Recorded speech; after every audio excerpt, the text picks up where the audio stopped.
Okay, well, hello everyone. Hello, hello. Welcome all to our third Friday lecture this evening. Very excited about this one because it is a special crossover event for us here at the Maritime Museum. We have a guest who was previously on an episode of our public access TV show, Making Waves, here for his third Friday debut. Very happy. Hello to everyone at home. I will be monitoring the Zoom, so if you have any questions, just pop those in the chat. Otherwise, I am so pleased to welcome Dr. Wayne Duerkes. Dr. Duerkes is a professional historian and author with over 30 years of experience on Illinois history, with an emphasis on the northern tier of the state and the Illinois and Michigan Canal. He's on the board of directors for the Illinois State Historical Society and the Illinois State Genealogical Society. His first monograph is under contract, congratulations, with the University of Illinois Press concerning market development in north central Illinois in the antebellum period. And I just know for myself, a lot of these very interesting things Dr. Duerkes will talk to us about with these canals have already made it on my tour of the museum. So without further ado, welcome to Dr. Duerkes. Thank you very much for that very nice introduction. Good evening, everyone. Thank you for being here, and thank you to everyone out there in internet land. I appreciate you guys coming out tonight. For you in the front row, I'm naturally loud, so I'm not yelling at you, okay? It's a real pleasure to be here and be able to talk about this. And I would like to give you a little background on this before I start.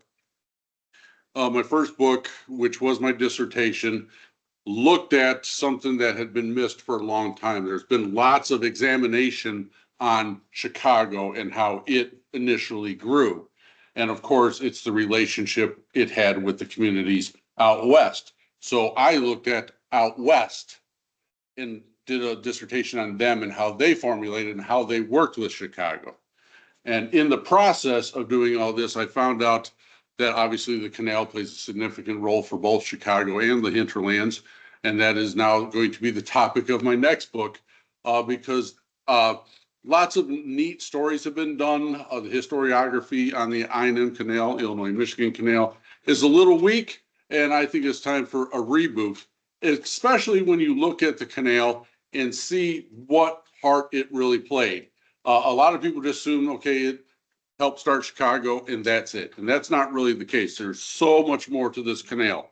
In fact,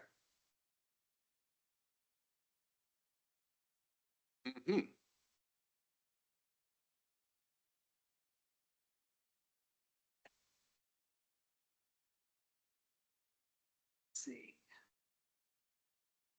do it right there. I guess that's okay. In fact, thank you very much for that.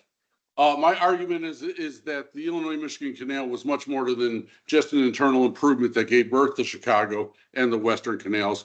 But the I&M Canal helped make Illinois the state itself, and it helped shape the future of the country.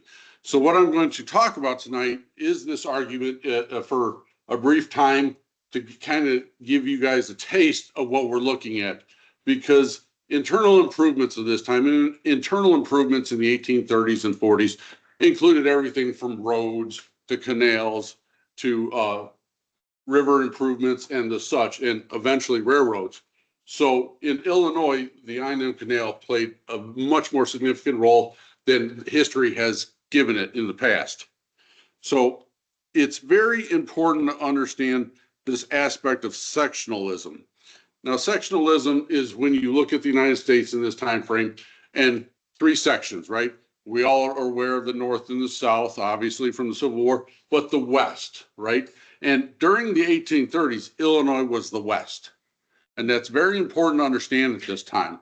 The Mississippi, anything farther west than the Mississippi was the far West. It wasn't even ours at the time.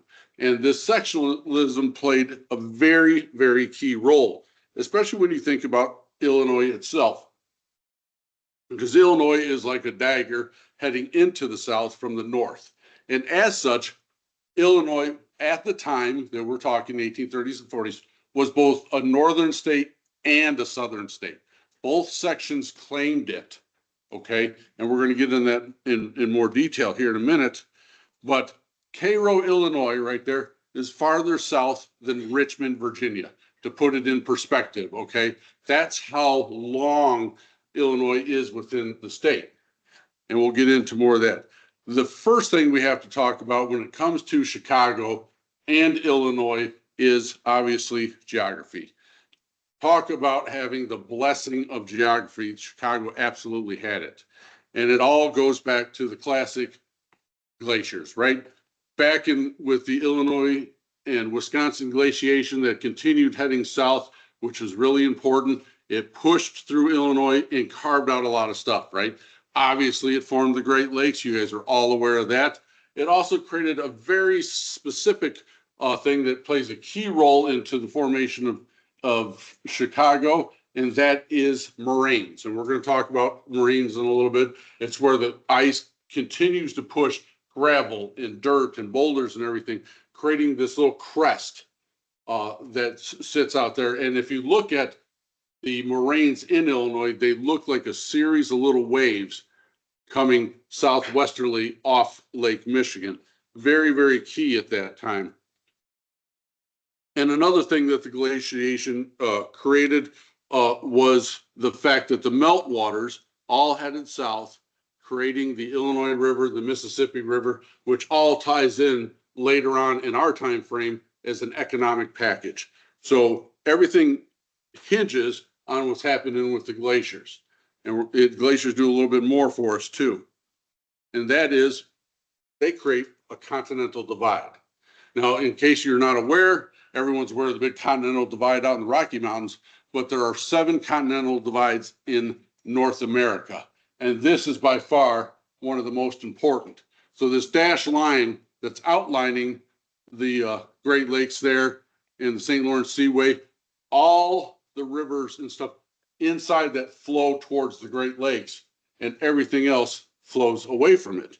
And obviously, with Chicago here, Chicago is the place where the land for the tip of that continental divide comes closest to the water. So it's really providentially made to be here. And this is the star of geography, to say the very least, at this time frame. Now, moving on to this, kind of zooming in a little closer, is this aspect of the moraine that we're talking about. And I'm sure most of us here have heard of the Valparaiso moraine.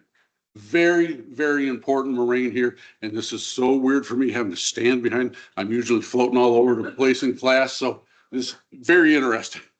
But this moraine here, right? So everything there that was part of Lake Chicago flowed easterly. And there was a little break in the moraine there where you can see where kind of Blue Island is, and then a little farther west, that is the Des Plaines Canal cut right there. And that, along with the other features that we're going to discuss, is what made the canal all possible. Now, obviously, I don't want anyone to think that you could just go from here to the Illinois River. There's a big drop over time, and we're going to talk about that in a quick second. But in between that Des Plaines cut and Lake Michigan, somewhere about halfway, many of you may know that is where the portage was. Some people call it Mud Lake. The portage is more popularly known. And I know if some of you are up on the historiography, there's been talk of there's 4 portages and which one was the most important. Well, the theory behind the other portages is great. It's interesting, but it can't really be substantiated with facts. And obviously, this portage, the one that we all know and love, is where true history happened. So I'm not dismissing the other portages per se, but they don't tie in to the longue durée history of what we're going to be discussing. The final geographic feature that we need to talk about is farther west from Chicago. And this was another thing that's created by the glaciers, and that is the Prairie Peninsula, right? This continued to be ground down. This area, all that's in shaded, is the Prairie Peninsula. It means it's not that it's devoid of trees, but there's more prairie than trees there. So that is rich agricultural land, just right for the picking. And early explorers out this way wrote about it, described it to investors in the East. And this is what East Coast investors wanted to get their hand on, right? They knew that when the Erie Canal was opened and all that grain and stuff was pouring into the Erie Canal, and they're like, wow, this is amazing, right? Just think if we could get some of that Western land, right? Because what we have here in New York is just a pittance compared to what's out west. So this is what we're going for. So the Continental Divide, the moraines, Mud Lake, the prairie out here, it all sets the stage for Chicago to become the ultimate marketplace in the Midwest. Now, humanity comes in. And humanity sometimes does good, sometimes does bad. But you're going to see me going over a lot of steps here, and I'm going to explain why. First off, the classic, we learned about the portage because of Joliet and Marquette in 1673. Well, not really, okay? Because you have to remember, they're for the French. And then when they're heading back to Ontario, the boats flipped, they lost their notes, they rewrote the notes, and they went to the French government. It's not like we went over to Paris to investigate what happened on their trips. It was not that prominent in the new American history. There may have been fables about it or talk about it on the back streets in the hinterlands, but it's not like they handed the U.S. government this information about the potential canal. That actually came from someone else. And this is where our history with the canal really starts, is with the report of the Secretary of Treasury on public roads and canals. And Albert Gallatin, who was the Secretary of Treasury for the longest period, he was one that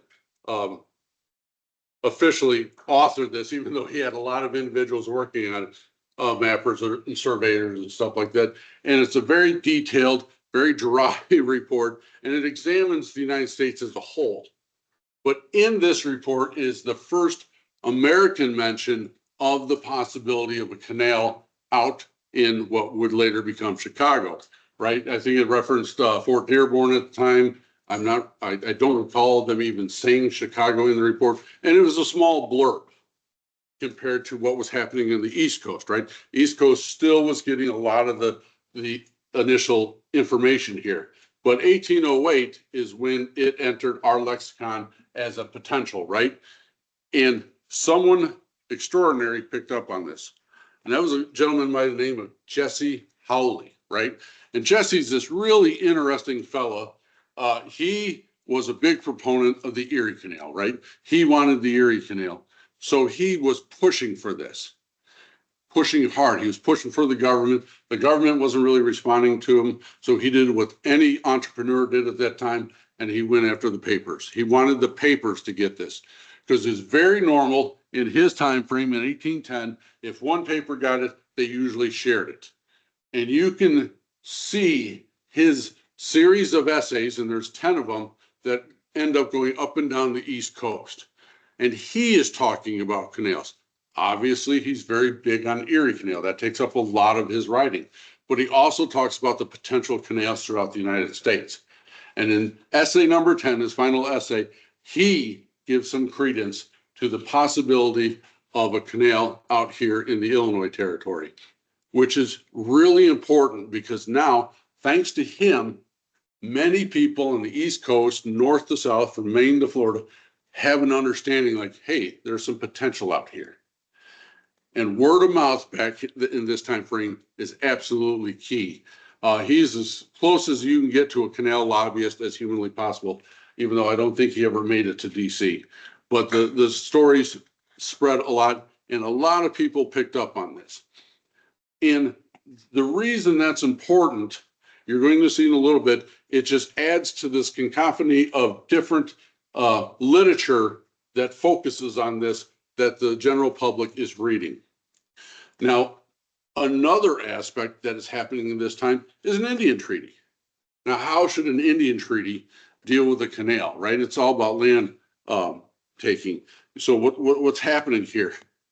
And it's Treaty of 1860. I love the title they actually gave this. Treaty of Peace, Friendship, and Limits. And the limits were not on the white individuals, let me tell you. Okay. But in this, they're talking about it. And the key point to notice in this, because they do talk about treaty and land cessions in the newspapers and stuff like that, but it's that little channel of land that goes from part of the 1804 treaty up to Lake Michigan, right? None of that was technically ours at the time. We took it and we left the rest of the land aside. And Howley talked about this later, and other people said, well, there's got to be a reason for that. They didn't just pick a strip of land to go to Lake Michigan for nothing. So once again, more and more people are talking about, well, there's got to be some transportation route that's going on there. So now, once again, you're in society. Wherever you're at in the United States, you're hearing more and more and more about this. And at this time, it's starting to get across the pond. This information about a potential canal, transportation improvements in Illinois, really important. And one of the individuals that picked up on this was our good friend here, Nathaniel Pope, and really, really key. Now, Nathaniel Pope was our territorial congressman at the time, and he was really pro-Illinois. He was a big booster. And if you look at the way that the ordinance of 1787 was made, the northern border of Indiana and Illinois was set at the southernmost tip of Lake Michigan, right? Now that in and of itself, for the map makers in DC, really didn't mean a whole lot. But to us, it's huge. And he knew this because he had been reading about the fact that we're going to have this transportation. There's this talk of this canal, and there's no way in heck that he's going to allow that canal to be in two states. He didn't want it in Wisconsin, any part of it, and he wanted it all in Illinois. Go Pope, our guy, right? And the fun thing about this is he was trying to figure out how to do this. How do I get this from there? And Indiana set the bar on it. Okay, so in 1816, just before Indiana became a state, they were setting their boundaries. And the territorial legislation in Indiana said, hey man, wait a second, something's not right here. We have no access to Lake Michigan. This water is the way we transport commodities. And without access to Lake Michigan, we're in trouble. So they petitioned to get their northern border moved up 41 miles so that they could get what they now have as the border with Lake Michigan. And there was no question to it. Congress said, yeah, we get you. We're cool. Pope was like, I got it. That's exactly what we're going to do. And it is, right? In 1818, as he was pushing things through Congress right before it became a state, he asked for the same benefits that Indiana had. You know, we need access to Lake Michigan. He didn't say anything about the fact we want the canal in our state, not in someone else's, but we need access to Lake Michigan. So he pushed for it. And someone in the Congress, in the committee said, how much land did they, and he said 51 miles. They moved it 51 miles north. And that is why our northern border moved 51 miles to the north so that we as a state could have access to Lake Michigan. And also so we could have the benefits of having Chicago and the canal 100% in our state. So Nathaniel Pope is a huge hero of mine. I love how he fights for us. And about 20 years later, the state of Wisconsin attempted to sue Illinois over this land transaction, and Congress wouldn't even hear it. So we're all good with this movement here. And this is significant because having it all in one state means we were the only regulatory body that legislated over this. We didn't have to mix with anyone else or what have you, okay? And I'm going to grab questions at the end, sir. So I appreciate you holding on for me. And the Illinois State General Assembly was really cool with this. They oh my God, you're thinking of us. We have to find a way to do this. We need to find a way to build this canal. So they tried doing private incorporations and it did not work. They couldn't sell enough stock. So what they did is they wanted to appeal to Congress. So in 1824, and 1824 is a very important year in Illinois history, they petitioned the federal government to get some of the one thing the federal government had a ton extra of, and that's land, right? Land. They wanted access to that land. And they were keen on the fact that East Coast governments were really pushing to get movement of commodities instead of going north-south, which William Gilpin called the natural flow of commodities, to go east-west. So they were trying, and so they attacked issues like sectional jealousy, foreign invasion, right? Because still fresh in their mind was the War of 1812 and impressment, and they had to move the Navy across the Atlantic, and they could lose boats in storms. With a canal system, they can come through the canals. There's no storms. Everything's cool. And this was pushed by the General Assembly and people from New York, Pennsylvania, and New Jersey.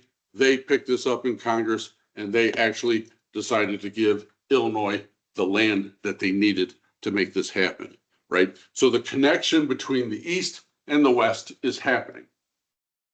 St. Louis at this time was so lethargic. That's the only way I can say it. They're like, it'll never work. We all know commodities follow that natural course down the river. So this is a plan to fail. And Chicago was much smarter than that. We know our boosters. They picked up on this and ran with it. Now, one of the reasons said 1824 is really important, in case you're not aware, just a quick little history tidbit, because it's going to come into play later. That was also the year that members in the General Assembly from the southern portion of the state were pushing to have a constitutional convention to legalize slavery. Now, they did not get enough people to approve the convention, so it failed.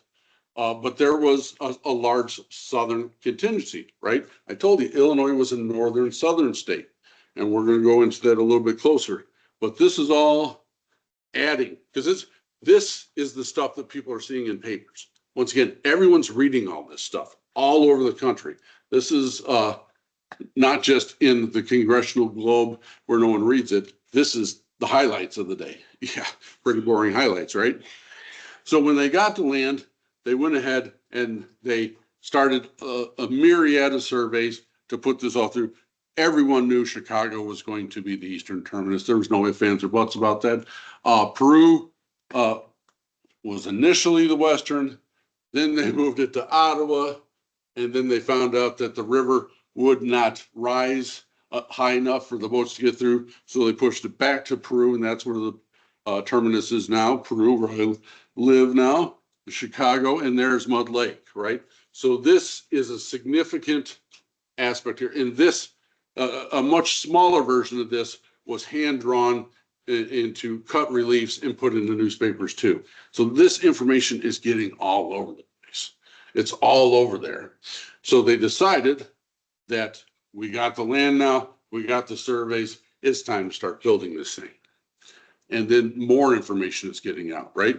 The construction went from 1836 to 1848. Now, don't think for a second it took 12 years. That's not the case. The Panic of 1837 came along, and we didn't feel the hits of that till about 39, 40. And on top of that, at the same time that the Panic of 1837 happened, the Illinois Internal Improvement Act of 1837 was passed, right? Everyone in the southern part of the state was like, wait a second. They're getting all this benefit up north. What about us? So the General Assembly put their heads together and they came up with this plan for railroads, for river improvements, road improvements all over the states. In fact, if you didn't get an improvement, your county was guaranteed to get $50,000. Wow, right? They were trying to take care of everyone. And the total bill for this entire act that they put together was $17 million. Which is really exciting when you think that we had less than $50,000 in the bank. So I know it's going to come as a shock to you, but General Assembly of Illinois sometimes not really good with finances. I think we got over that, right? No. But to do this, right, these contractors were smart. Illinois went for contractors that had worked on canals in the East. Pennsylvania had a ton. Obviously, New York had some. So they started advertising for people that had worked in those canals in the East.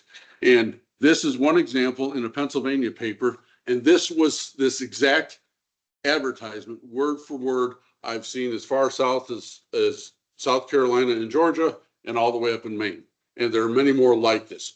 So the fact that the canal is up and we're looking for people to come out here and build, right? This is in a period where Western expansion is really happening. People are looking for opportunities. On the East Coast, if you were a second or third son, you couldn't get land. You had no future. It was either go west or work in an urban area in one of these new things they called factories, which wasn't really appealing.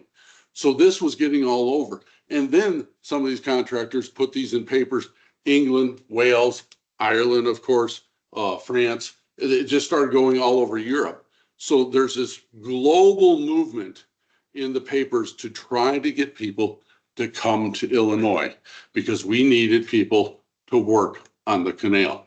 We advertised for construction on the I-9 Canal bigger and better than they did for the Erie Canal. It's just amazing how much that word got out there. And it wasn't just people to dig the ditch by far, right? We need people to build homes. We needed people to build the locks and dams and all those kind of stuff. And there's aqueducts and there's feeder canals and all this fun stuff. So we needed skilled and unskilled labor. We needed all that. Plus, of course, ditch diggers. And as many of you know, it is absolutely true. Many of the ditch diggers that came out had worked in New York. They had moved out to Ohio. They moved to Indiana. They moved to Illinois, and they were almost all Irish. Big chunk. And they had to build a tow path. Just a very, I like throwing this fact in because I get this question a lot when I'm working at places is, which way is this facing? Are we looking west? Are we looking east? The little trick is the tow canal. The tow path here is always on the south side of the canal. So this is headed west. Just a little fast fact. So if that's a bar trivia, you owe me something, all right? And then on top of all this advertisement that's going out, there's a very unique thing in the 30s and 40s that is happening at this time, and it's travel literature. Right? Travel literature was huge. People were interested in Western expansion. Where can I go? What can I do? And so between 1830 and 1845, 431 travel narratives were written. And these are gazetters, travel logs, immigrant experiences, guidebooks. And those 431 all talked about one place, Illinois. Yes, in the back pages, it mentioned counties or some of the bigger towns, but generally it talked about Illinois as an entity, right? If you're going to go to Illinois. Go to Illinois. Not go to Cook County, not go to Chicago, not go to Springfield, Illinois. So Illinois was this entity that everyone knew about and everyone read about. The readership of this was amazing, and people passed it on generation to generation. They shared it with their neighbors. You can see lots of letters when they're writing back east to family, pick up that copy. Peck's Gazetter was one of the biggest ones. And every one of these travel literatures, when they talked about Illinois, they talked about internal improvements because everyone wanted to know internal improvements, right? How am I going to get out there? How are people going to come see me? If I'm a farmer, how are my commodities going to get to market? That's where internal improvements came. And the first thing they talked about in every single of those 431 books when they talked about internal improvements was the canal, right? So you have everything happening in Congress and the General Assembly that's making the newspaper. You have all the advertisement from the contractors happening. You have all this travel literature happening. Illinois and the canal became synonymous with Western expansion during this time frame. And it's really, really important when we think about the results of that, because Western migration was happening. And when you look at Western migration, it basically followed latitudinal direction, right? And does anyone have a feeling? Can anyone explain why latitudinal? It's really simple when you think about it. Farmers in New York understood the soils and temperatures and growing cycles on the same latitude. Same with people in the South, right? Why move to somewhere where I don't understand all the ins and outs for what I've been doing for a generation or more? So early on in Illinois' history, people from the upper South, Kentucky, Tennessee, the Carolinas, what have you, they're moving to Illinois and they're coming via the Ohio River and they're settling in Southern Illinois. And they have a different outlook on life. I'm not saying a bad one, but they have a different outlook on life. And then, of course, later on, with all this advertisement going on, people from the Mid-Atlantic and New England states, and of course, Europeans head west to Northern Illinois. And where's the place they go? They're looking for the canal. How do I get to the canal? Well, past 1825, you can get on the Erie Canal. You can go through the lake, so you don't have to go through the land or bad roads or what have you. Get off at Chicago. Get off at Chicago. Everything you need is in Chicago. They got all the supplies. And if you want to work on the canal, they're hiring out there. So these migration patterns, which are fed by all of this 15 to 20 years of earlier media exploitation, are having their general effect here. So as the South is settling, the North is growing by leaps and bounds. Now, it's important to think about the South. Not everyone who came to Southern Illinois had plantation thoughts, right? Not everyone was pro-slavery. A lot were anti-slavery. Perfect example, Thomas Lincoln, old Abraham's old man. He wanted to get away from that. He wanted to go to free land. It's not that he was pro-black by any means. He was just anti-slavery, and he wanted to go to a place where that had been outlawed.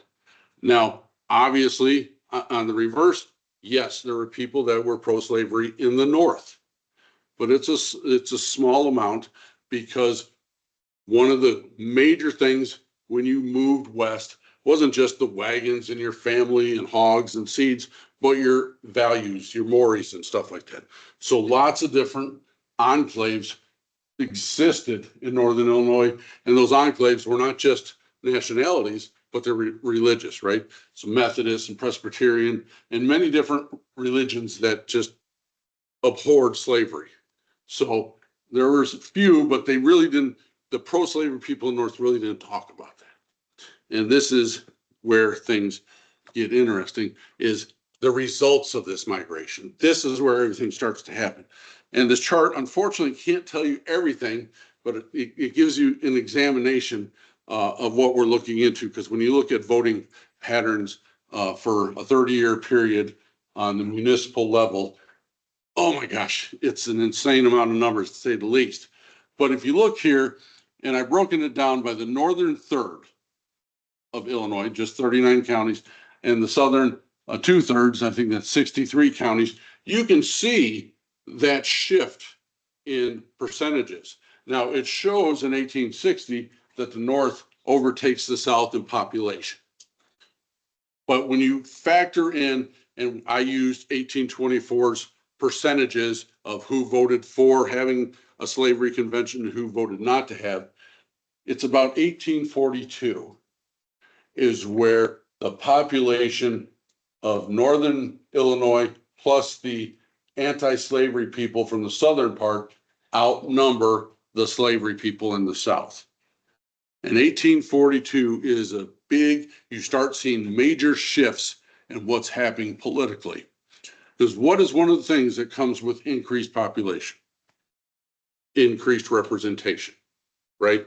So in the early decades, most of the General Assembly is made up of people that were born in the South and represent Southern ideology. By 1842 and obviously on, more of the representation had grown, was in Northern Illinois, and it represented anti-slavery and pro-internal improvements. So 1842 is a big year. And me discussing this is a 46-page chapter, so that's why I didn't want to bore you with everything tonight. But this is significant, right? Because you think about the results of this. First off, with increased representation, also includes the judges, right? So when you think about these early cases in 1828 and before, lots of slaves sued for their freedom, and lots of slave owners sued their slaves to get them back. And early on, the judges, the Supreme Court, always sided with the slave owner, right? Because most of the judges were from the South with that, pro-slavery attitude. Even if they didn't like it, they weren't going to go against their Southern brethren. Well, about 1840 and on, and these are just a few, there are hundreds of examples, the Illinois Supreme Court always sides with the enslaved individual, right? There's a big paradigm shift in the Illinois Supreme Court as far as it's concerned. And a lot of this has never been discussed before. They discuss case in case, but how with new representation and new people in the Illinois Supreme Court changes how the state views that.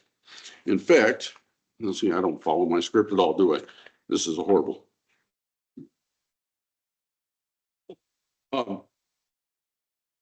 There, between 1818 and 1848, 16 people served on the Illinois Supreme Court. By 1840, 9 out of those 16, or 57%, originated from northern states. So that's where you start seeing this major shift in the Supreme Court, right? And it continues on because with this change and with the new representation, the General Assembly is totally different. So they actually were able to petition and get a new Illinois State Constitution Convention, right?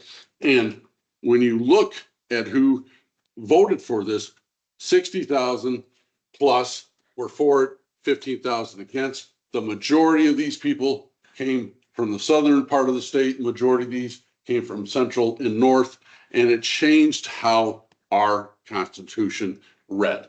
And that's significant. And if you look in here, Chicago gave a majority for the Constitution, right? So Northern Illinois is really keen on this. So with the judiciary branch changing, with the legislative branch changing, and now our governors are changing, it made Illinois ripe for change. So when you look at the Constitution of 1818, this is the law for slavery, right? It had to kind of make it illegal, but we had this whole thing called black codes, little things that were put in municipalities and county level rulings that made it extremely hard for any black individual to have any sense of freedom. They couldn't be too far from their home. They had to be registered with the state, a whole slew of things. But after that convention, it changed significantly. No slavery, right? Black codes were officially off the books. Unofficially, some of them were still there. I can't lie about that. But this is a major shift.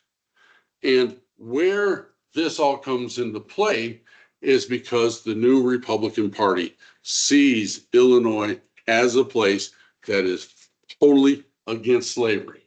And if anyone ever tells you that the Civil War was not about slavery, it was about something else, they are wrong. Okay. States' rights. Yeah, the states' rights to enslave. Economics. Yeah, because their economics would be destroyed without slaves. It all comes to slavery. And when the Republican Party found a place where they could rely on, obviously they started in 1854 in Ripon, however you pronounce that, Wisconsin. But Northern Illinois, Southern Wisconsin were in cahoots together. And because the Republican Party found strength and power and money in Chicago, it did a lot of focusing there, which allowed for the rise of the Republican Party. And this gentleman right here, had the canal not brought those people to Northern Illinois, right? Had it not had people like Nathaniel Pope and Jess Hawley pushing for it. The increased numbers from the northern states and from Europe would have never come. Or the migration patterns could have been entirely different.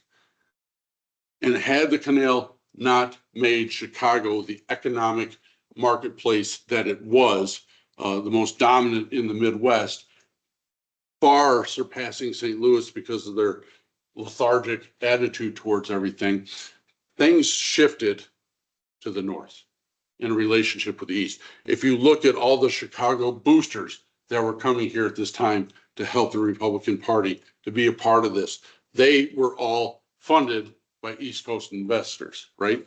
William Ogden, who was his biggest investor, Arthur Bronson, multimillionaire out of New York. Bronson wanted that agricultural surplus to head east, not south. So it became this perfect cauldron of economics and ideology that made the path for Lincoln happen. And if not for Lincoln, obviously everything for the next 2 decades would have been entirely different. So the I&M Canal plays a very significant role, not just locally for you folks here in Chicago or me out in Peru, but it made our state. And it helped make the nation what it is. And some people, oh, that's a little hyperbolic, Wayne, isn't it? Not really. It's the little things that cause the biggest waves. And the I&M Canal allowed so many people to find their futures, whether it's in urbanity or in their hinterlands, to find farms, to become themselves, to understand what it was to be free, financially free, to have their landed independence, a home and land that they could call their own.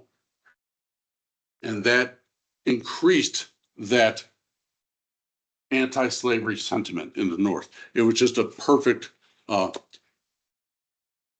recipe for perfection as far as I'm concerned. And that is the role that the Illinois and Michigan Canal had. So any questions?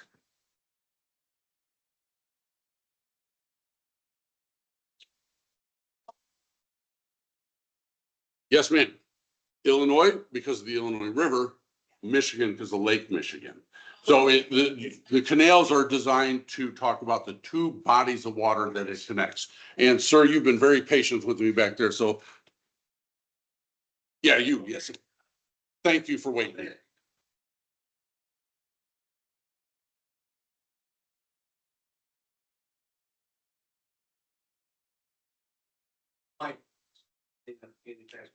Wasn't it because what was becoming more industrialized? It required a different type of worker where the South was still the same.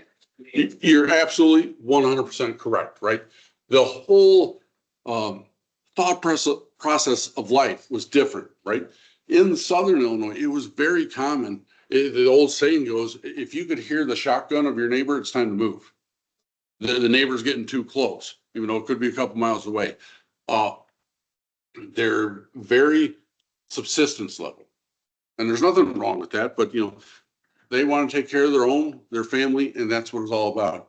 In fact, a lot of the examinations into the economy in Southern Illinois during this time frame deal with family and reproduction more than anything else. But moving to the north, just like you say, right? The people were big with that, and I hate to use this term, but it makes sense, puritanical industrialism, right? They were workers, right? That's why people like John Lane with his plow came out, John Deere, McCormick, the barbed wire barons out in DeKalb. They all had, it was a work ethic, right? They wanted neighbors. They didn't want them right on top of one another. 100%, absolutely. They were used to working with their neighbors. And the fact that they could work with their neighbors while being on their own piece of property was huge. So yeah, two different mindsets. And that helped grow the northern area too, absolutely. Yes, sir. It's but the Chicago went to the water treatment plant years ago. I was part of that tour. And if you walk in there, there's a gigantic map on the back wall that shows Lake Michigan and the Moran. I never even knew what Moran was. Pupils. Marines. Yeah. It's legal because the United States and Canada have both said you can only give Lake Michigan water or any but in case of Lake Michigan, only X amount of distance away from the source itself, and that's the moraine. Mm-hmm. Because once you get the moraine, and I live in Indiana right now, and my neighbor south of me, just across US 30, can't get Lake Michigan water. Yeah. Can't get it. Yeah. No, And it's they did that.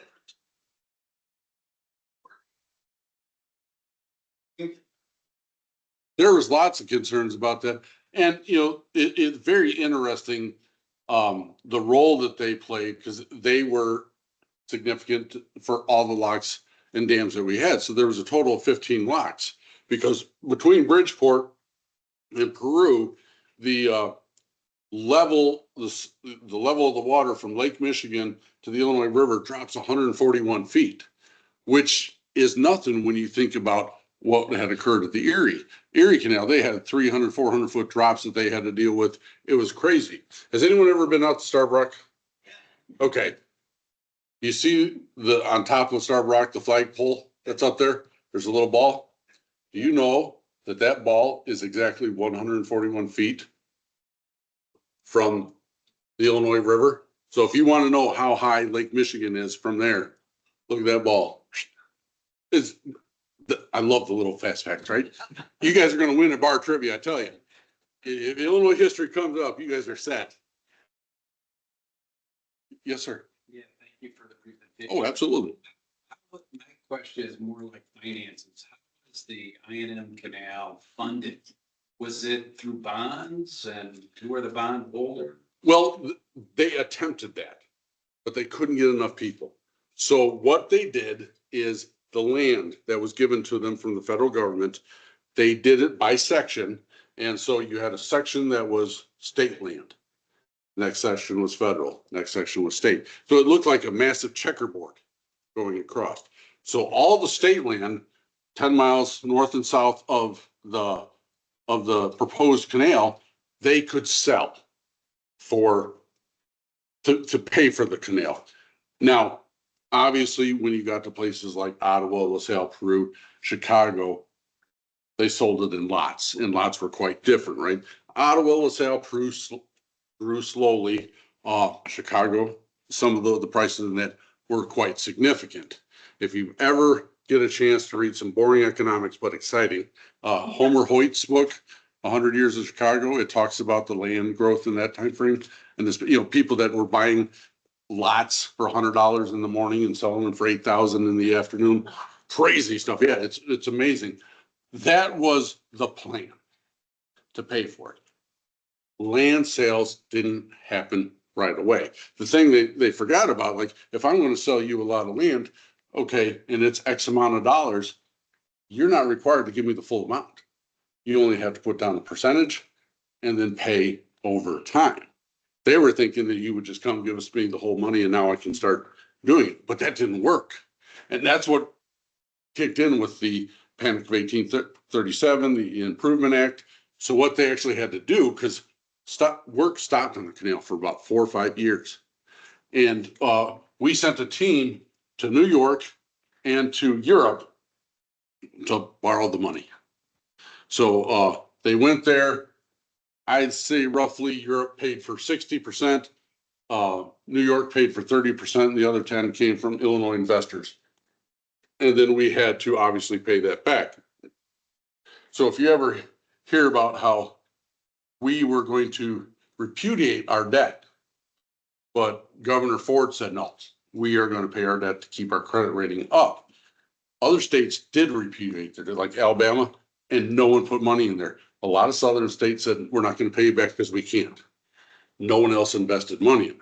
Illinois paid back over time with more land sales over time and tolls. The canal earned enough toll money to pay this all off. Now there's of all the canals in the United States, there were only two that paid for themselves. Erie Canal and the Illinois and Michigan Canal, because they knew what they were doing. And the amount of material going up and down the Illinois Michigan Canal was insane. Everything just for the first full year, so it'd be 1848 into 1849, the tonnage is in the hundreds of millions. And it just grew from there. Now, obviously, when it opened in 1848, same time railroads were starting to come out. And everyone thought, well, the railroads are going to kill the canal, and it's going to hurt our chance to pay back. That wasn't the case. Water is always the cheapest. To this day, it's the cheapest way of moving mass quantities. And in fact, the Illinois Michigan Canal helped regulate railroad freight tolls because they couldn't compete. So it kept them down. And a lot of stuff moved. And of course, during the Civil War, even more stuff moved. And by then we had it all paid off. So is paid for over years in a variety of different methods, if that makes sense. Yeah. Okay. I'm gonna take prerogative right now. Uh-oh. Some questions from online chat. Yes, ma'am. So, Wayne, a couple questions for you from the chat. First of all, everyone says, great job. I'm echoing that. I'm going to ask you the easiest question first. What's the title of your upcoming book, Wayne? The one that's coming out in spring? That's right. A Valley So Sweet. It's very interesting. When I first started this as a senior thesis, I was looking for material out in the hinterlands.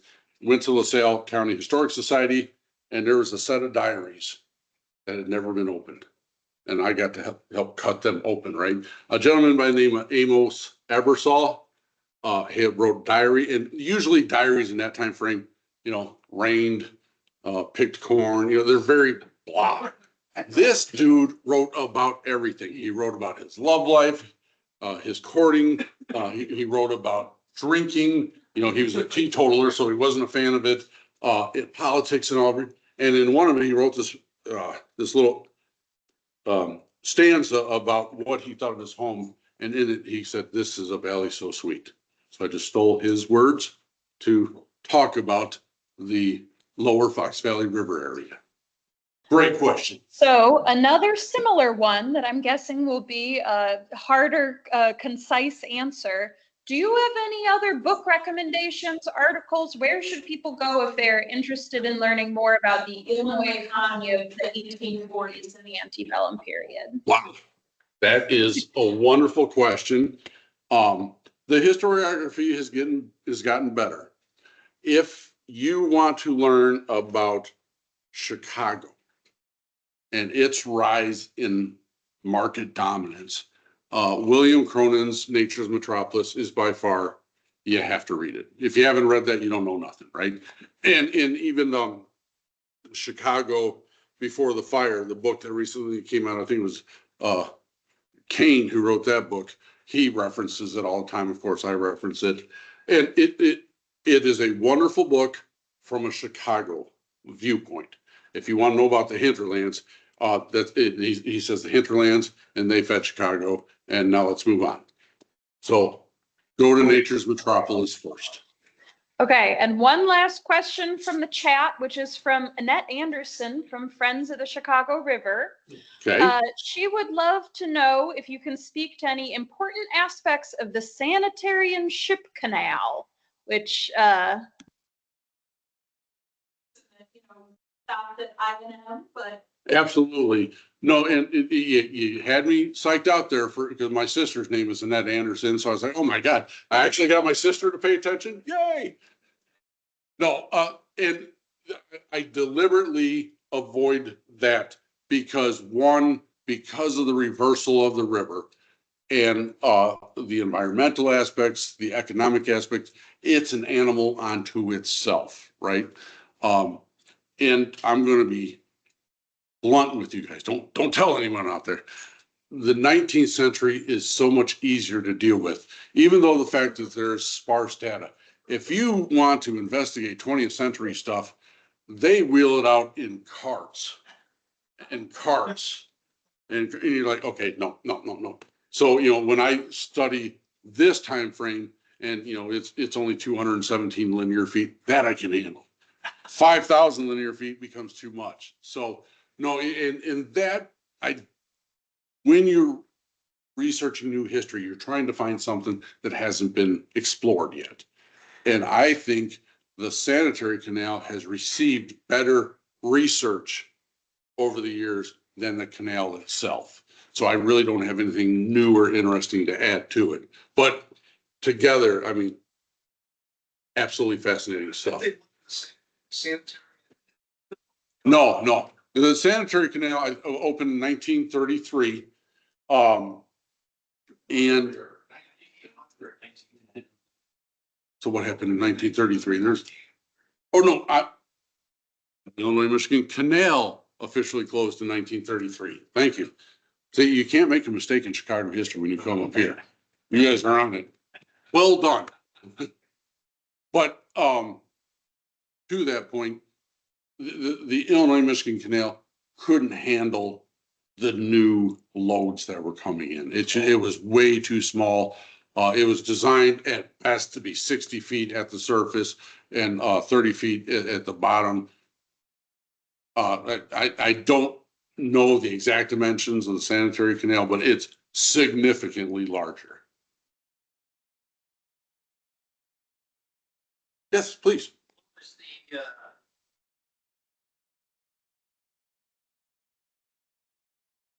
Archer was a Chicago booster.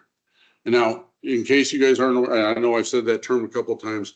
These are the people, boosters are the people that want to sell the future of the site. They're not trying to sell what we have now. We want to sell what we know this is going to become. And so when you have people like Archer, who has the connections, has got the money, he's got the know-how, he helped orchestrate a lot of this stuff behind the scenes. He was the individual that could help pull the strings in the General Assembly, right? So Ogden, John Wright, Archer, Newberry, that whole group, you guys know, you guys could name more people than I could. That's what they did. They were the boosters moving things. They never had to dig dirts or fight mosquitoes or blast through rock. Their work was much more difficult in the ability to sell. Because when you think about it, 1833, you hear about Ogden going out and this land that his boss or whatever bought, and he sinks up to his knees in mud. And you're like, I got to sell this. But he did. And they all did.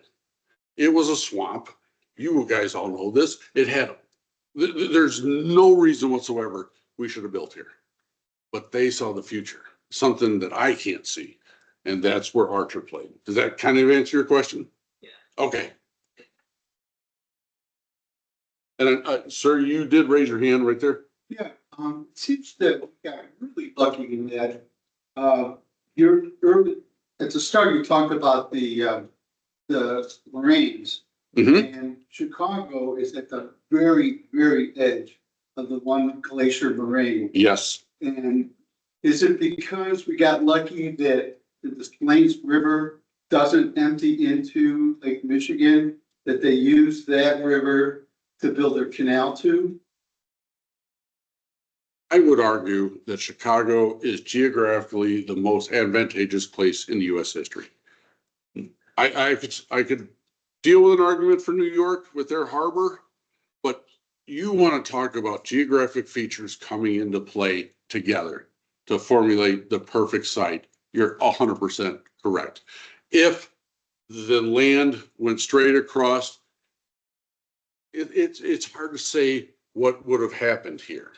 I don't think it would have done as well per se, because the boosters looked for the most unorthodox place to make this all work. There are rivers that, the Kankakee River is one. So when you talk about the four portages, the Kankakee River is actually a little bit more conducive to dealing with the marine issue.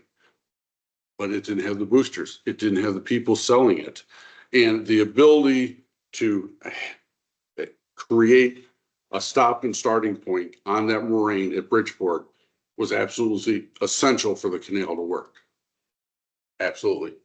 And this gentleman right here, you had your hand up, sir. Yes, so you mentioned teetotalism a little bit. I know one of the challenges for everybody on the East Coast being drunk all the time is if people move west, the only way to sell their crop is to distill it into hard liquor to get it over the mountains. And so the solution to that was to cut canals so that you could ship the grain as grain, not have to distill it.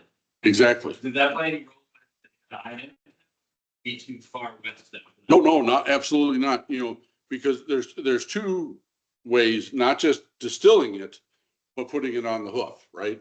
They feed it to the livestock to carry, but then depending on how far they go, they could have lost a lot of it.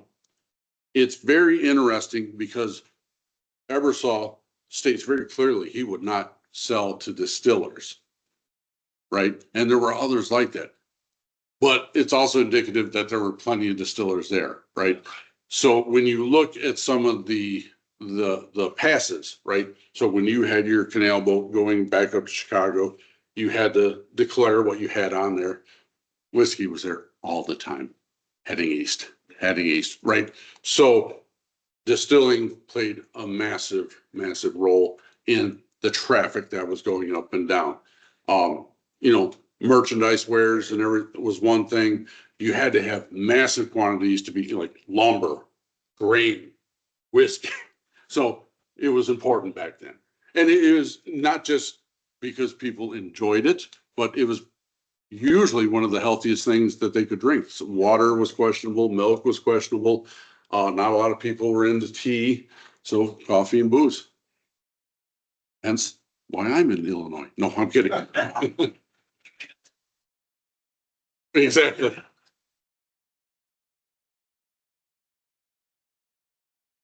Who's out there? Yeah, go ahead. The thing hold by the slide who's on the left and the map who's on the right. Yes, sir.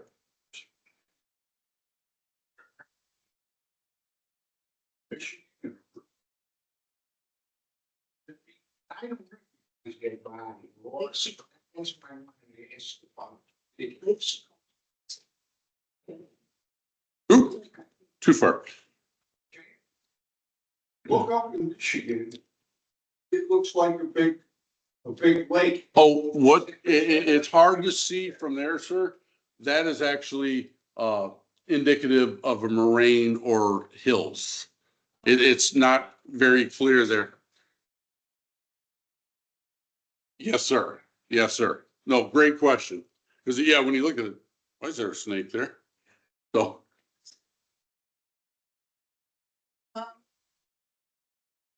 Tow paths, you have the tow path on one side, Yes, ma'am. it didn't allow. Oh, it absolutely did. That's the great thing. One would be coming from the east, one would be coming from the west. And when they got there, the boys that were pulling the mule got in a fight. And whoever won, the loser had to step aside for the other one to go. That is legitimately what happened. So yes, it was on one side, they allowed for that.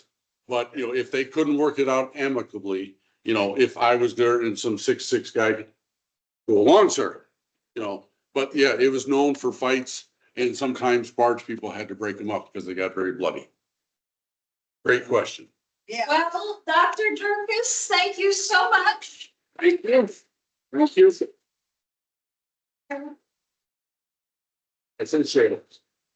I know with this crowd, everybody you didn't need to be sold on the importance of canals, but I'm Well, sure I know. you all learned something new anyway.